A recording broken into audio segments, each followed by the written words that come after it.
Alright, so that takes care of the code on slide 9. Let's take a look at some more examples here on slide 10.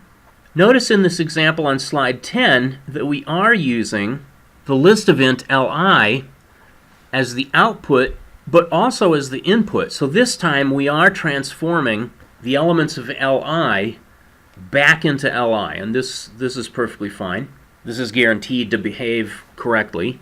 This time, the operation that we're performing on each element between li.begin and li.end is times n of -1. So the upshot is that we should end up with the negatives of the values in li back in li. And sure enough, when I use this green for each to display what's now in the list event li, I do see that I have the same values that I had before, but this time they're all the negatives of what they were.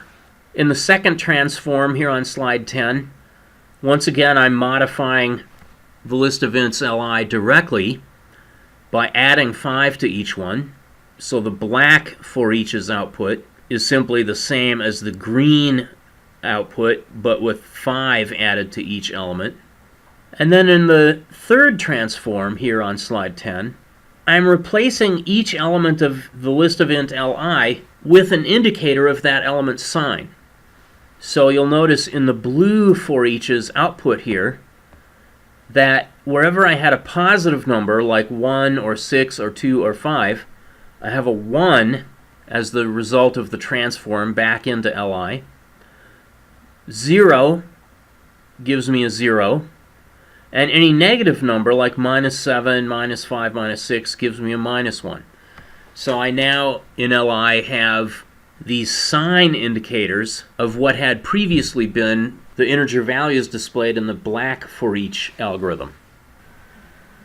Here on slide 12, we have a preview of coming attractions, namely what are called lambda expressions.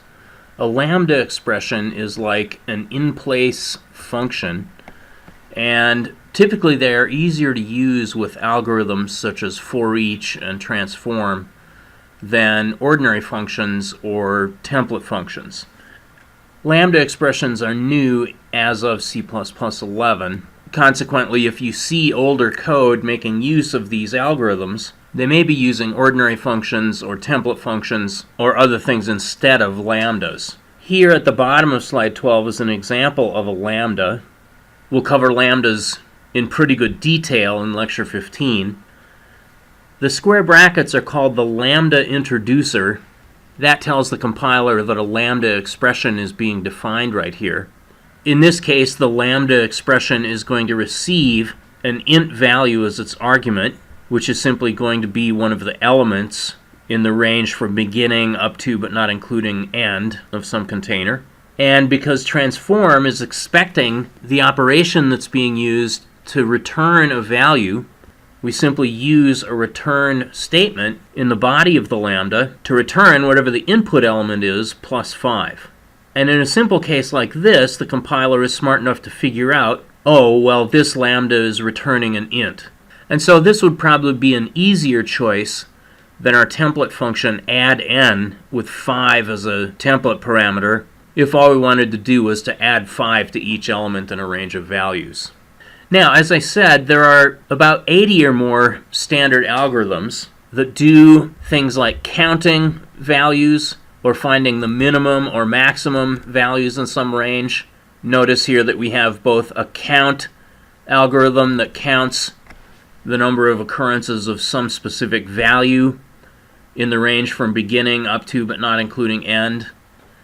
We also have a COUNTIF variant that instead of searching for a particular value, instead increments the count each time an element between beginning and end satisfies some Boolean operation.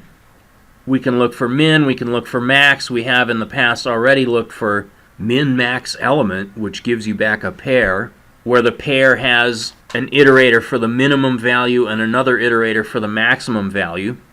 There are a whole variety of searching algorithms, mostly either called find something or search something, and you'll get a chance to practice with some of these in our homework.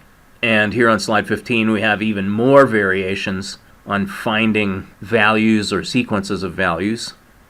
There are a variety of algorithms that compare ranges to one another. For example, you can compare whether two ranges are equal.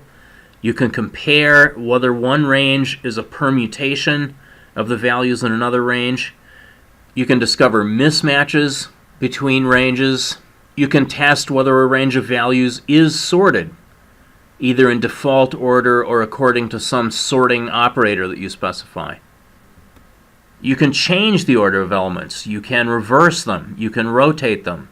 You can shuffle them. You can sort elements either in default order or in order according to some Boolean operator. If you have a range of sorted values, then you can do a binary search, which is an order log n lookup of some particular value in a sorted range of values. You can also find lower and upper bounds within a range for some value. And lots and lots and lots more. So the bottom line here is if you have some kind of container and you need to do some kind of routine algorithm, sorting, searching, comparing, or what have you, you definitely want to see whether there's some predefined standard algorithm that's already available and optimized for that task.